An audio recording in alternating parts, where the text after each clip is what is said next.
తెలంగాణ రాష్ట్రంలో కాంగ్రెస్ ప్రభుత్వం మోసపూరిత పాలన చేస్తుందని బీఆర్ఎస్ పార్టీ రాష్ట్ర అధికార ప్రతినిధి పంజుగుల శ్రీశైలం రెడ్డి జిల్లా గ్రంథాలయ సంస్థ మాజీ చైర్మన్ రాజు గౌడ్లు అన్నారు. సోమవారం తాండూరు పట్టణంలోని మాజీ ఎమ్మెల్యే ఫాలెట్ రోహిత్ రెడ్డి నివాసంలో వారు మీడియాతో మాట్లాడారు. ప్రస్తుతం రాష్ట్రంలో కొనసాగుతున్న కాంగ్రెస్ పాలనను అందరూ గమనిస్తున్నారని అన్నారు. 6 గ్యారంటీ హామీలతో అధికారంలోకి వచ్చిన కాంగ్రెస్ ప్రభుత్వం 100 రోజుల్లో చేసిందేమీ లేదన్నారు. రైతులకు, నిరుద్యోగులకు, ప్రజలకు ఇచ్చిన హామీలను విస్మరించడంతో అందరూ గోసపడుతున్నారని అన్నారు. ఓవైపు 10 ఏళ్లలో తెలంగాణను ఆదర్శంగా మారిందని రాహుల్ గాంధీ కితాబిస్తూ ఉదహరిస్తుంటే సీఎం రేవంత్ రెడ్డి సర్కార్ రైతులను, నిరుద్యోగులను, మహిళలను గోసపెడుతుందని దుయ్యబడ్డారు. ఇంకా ప్రజలను మోసం చేసేందుకు అబద్ధపు హామీలను ఇచ్చేందుకు సిద్ధపడిందన్నారు. రాష్ట్రంలో 10 ఏళ్ల బీఆర్ఎస్ పాలనను దూరం చేసుకున్నందుకు ప్రజలు బాధపడుతుంటే తాండూరులో రోహిత్ రెడ్డిని దూరం చేసుకున్నందుకు ఇక్కడి ప్రజల పరిస్థితి కూడా అలాగే ఉందన్నారు. బీఆర్ఎస్ పై, రోహిత్ రెడ్డిపై ప్రజలు ఉన్న అభిమానం ఇంకా చెక్కుచెదరలేదన్నారు. మరోవైపు పార్లమెంట్ ఎన్నికల్లో బీఆర్ఎస్ అభ్యర్థి కాసాని గెలుపు కోసం బీఆర్ఎస్ పార్టీ కృషి చేస్తుందన్నారు. ఇందులో భాగంగా ఈ నెల 13న చేవెళ్లలో చలో చేవెళ్ల సభ నిర్వహిస్తున్నట్లుగా వెల్లడించారు. మాజీ సీఎం కేసీఆర్ ముఖ్య అతిథిగా హాజరవుతున్న సభకు తాండూరు నియోజకవర్గం నుంచి 25,000 మందిని తరలించి బీఆర్ఎస్ సత్తా చాటుతామన్నారు.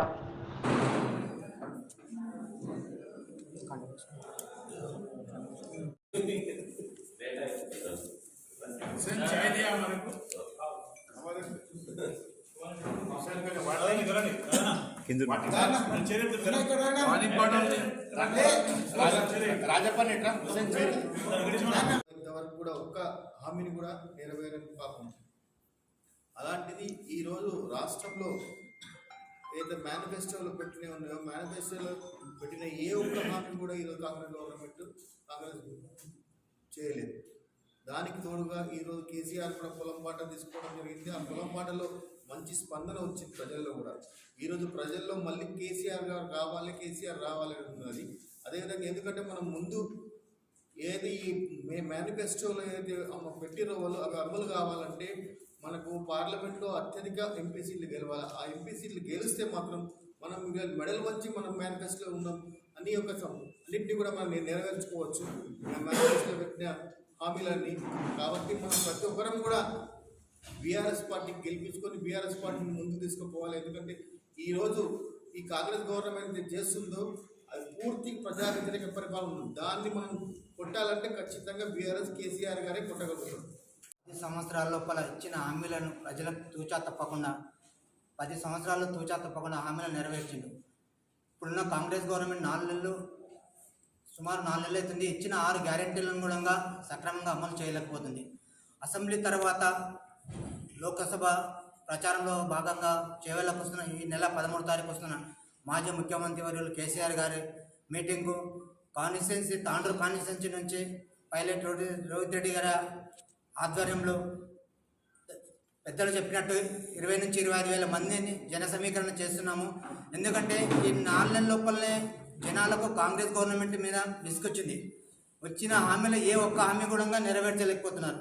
కావున ఈ లోక్సభ ఎన్నికల్లో మా బీఆర్ఎస్ పార్టీ క్యాండిడేట్ అయిన కాసాని జ్ఞానేశ్వర్ గారిని గెలిపించుకోవడానికి ఆ రోజు మా సత్తా ఏందో తాండూరు కాన్స్టిట్యున్సీ నుంచి పెద్ద ఎత్తున జన సమీకరణ చేసి చేవెళ్లకు తీసుకుపోతున్నాము. కావున అందరూ ఈ గవర్నమెంట్ వచ్చిన 4 నెలలకే మొత్తం జనాల లోపల విసుగు చెందింది. కాబట్టి మేము మా సత్తా ఏందో 13వ తారీఖు నాడు చూపిస్తామని ప్రజా ప్రకటన వాళ్ళకు పనిగట్టుకురు తప్ప మనం ఇచ్చిన హామీలు ఏమైనాయి, మనం ప్రజలకు చెప్పినవి ఏమైనాయి అనేది ఒక్కసారి కూడా ఆలోచన చేస్తలేరు. కాబట్టి తెలంగాణ ప్రజలందరూ కూడా ఆలోచన చేసుకున్నారు. ఎన్ని మోసాల రూపాయలతోటి అసెంబ్లీలో బడ్జెట్ పెడతామని చెప్పి మరి దాన్ని కూడా మాట తప్పిన ఈ కాంగ్రెస్ పార్టీని మీరందరూ కూడా బుద్ధి చెప్పవలసిన అవసరం ఉన్నది. మైనార్టీ సోదరులందరూ కూడా కళ్యాణ లక్ష్మితో పాటు 1 తులం బంగారం ఇస్తుంది. 1 మాసం బంగారం కూడా ఎవరికి ఇయ్యని పరిస్థితుల్లో ఈరోజు కాంగ్రెస్ పార్టీ కానీ, కాంగ్రెస్ పార్టీ ముఖ్యమంత్రి కానీ, కాంగ్రెస్ పార్టీ నాయకులు ఉన్న సంగతి మనం గుర్తుపెట్టుకోవాల్సిన అవసరం ఉన్నది. ప్రజలన్నీ కూడా గమనిస్తుర్రు, ప్రజలన్నీ కూడా ఆలోచన చేస్తున్నారు. కాబట్టి చలో చెవెళ్ళ సభను పెద్ద ఎత్తున విజయవంతం చేస్తాం.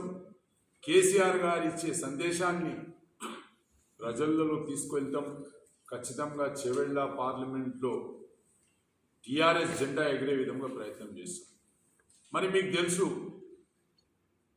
కొండా విశ్వేశ్వరరెడ్డి గారికి టీఆర్ఎస్ నుంచి మేమే గెలిపించినాం. సంవత్సరాలు తాండూరుకి చెవెళ్ళ నియోజకవర్గానికి ఎంపీగా ఉండి ఏమి చేసింది లేదు, ఏమి మళ్ళేసింది లేదు. కాబట్టి మీరందరూ కూడా ఆలోచన చేసుకున్నారు. టీఆర్ఎస్లో కీలకంగా ఉండి నిరుద్యోగులందరికీ కూడా తెలుసు ఎంత ఇబ్బందులు పడుతున్నారు. ఈరోజు కులం పేరుతో, మతం పేరుతో, మాయ మాటలతో అధికారంలోకి వచ్చి కాంగ్రెస్ పార్టీ ఏదైతే గోసపెడుతున్నదో అది అందరికీ కూడా తెలుసు. 10 ఏళ్ల కేసీఆర్ గారి పాలనలో తెలంగాణ ఎంత అభివృద్ధి చెందింది అనేది రాహుల్ గాంధీ నిన్న తుక్కుగూడ సభలో ఆయన మాటల ద్వారా చెప్పకనే చెప్పిండు. రాహుల్ గాంధీ అన్నారు, తెలంగాణ మోడల్ దేశమంతా కావాలని. తెలంగాణ మోడల్ అంటే 100 రోజుల తెలంగాణ మోడల్ కాదు. వీళ్ళు 100 రోజుల్లో సాధించింది ఏం లేదు. రాహుల్ గాంధీ చెప్పింది 10 సంవత్సరాలలో తెలంగాణ ఎంత డెవలప్ అయిందో గా మోడల్ కావాలి దేశమంతా అని ఆయన ఉద్దేశం. ఈరోజు మొన్ననే కేంద్ర ప్రభుత్వము రిలీజ్ చేసింది, మొత్తం దేశంలోకెల్లా తెలంగాణనే అత్యధిక తలసరి ఆదాయం ఉన్న రాష్ట్రం అని. అన్ని రాష్ట్రాలు 28 రాష్ట్రాల్లో తెలంగాణ టాప్ ఉన్నది. ఈ మోడల్ రాహుల్ గాంధీ కోరుతున్నాడు. ఈ మోడల్ దేశమంతా కావాలంటున్నాడు రాహుల్ గాంధీ. ఈ మోడల్ ఎవరు తెచ్చిండ్రు? ఈ జీడిపి రేవంత్ రెడ్డి ఢిల్లీకి 20 సార్లు చక్కర్లు కొడితే వచ్చిన జీడిపినా ఇది? రేవంత్ రెడ్డి అబద్ధాల మీద అబద్ధాలు చెప్పి వాళ్ళకి అసలు గతి లేక బీఆర్ఎస్ పార్టీ నుంచి నాయకుల్ని వాళ్ళు తీసుకుని ఆ మోడల్ దేశమంతా చేయాలని కాదు కదా. ఈ 10 ఏళ్లలో ఎంత అభివృద్ధి చెందింది, వ్యవసాయం ఎంత అభివృద్ధి చెందింది, పరిశ్రమలు ఎంత అభివృద్ధి చెందినాయి, పరిశ్రమల ద్వారా ప్రైవేటుగా ఉపాధి అవకాశాలు ఎంత అభివృద్ధి చెందినాయి, తలసరి ఆదాయం ఎట్లా పెరిగింది, ఇరిగేషన్కి ఎంత ఇంపార్టెన్స్ ఇచ్చిర్రు అనేది కదా. ఆ మోడల్ ఈరోజు దేశమంతా చేయాలంటున్నాడు. అదే మోడల్ రాహుల్ గాంధీ చేసిన అప్పీలే నేను ఇక్కడ నుంచి చేస్తున్నా. ఈ మోడల్ చేవెళ్ళ పార్లమెంట్లో రావాలంటే చేవెళ్లలో బీఆర్ఎస్ గెలవాలి. పైలట్ రోహిత్ రెడ్డి గారి నాయకత్వంలో ఈరోజు తాండూరు గత 5 సంవత్సరాలలో ఎంత డెవలప్ అయింది అనేది తాండూరు ప్రజలు చూసింది. సరే, కాంగ్రెస్ మాయమాటలతో కొంతలో ఒక 3-4 వేలలో మేము ఓడిపోయినాం.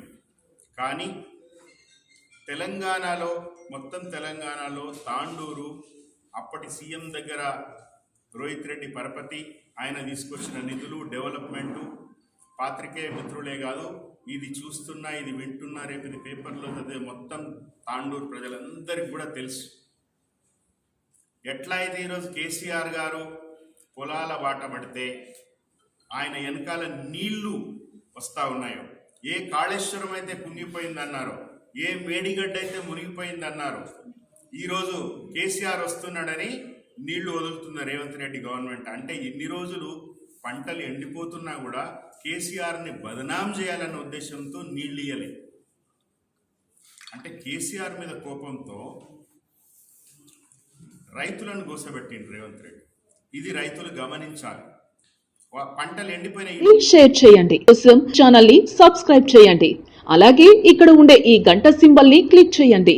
మేము అప్డేట్ చేసే ప్రతి వీడియో నోటిఫికేషన్స్ మీకు వచ్చేస్తాయి.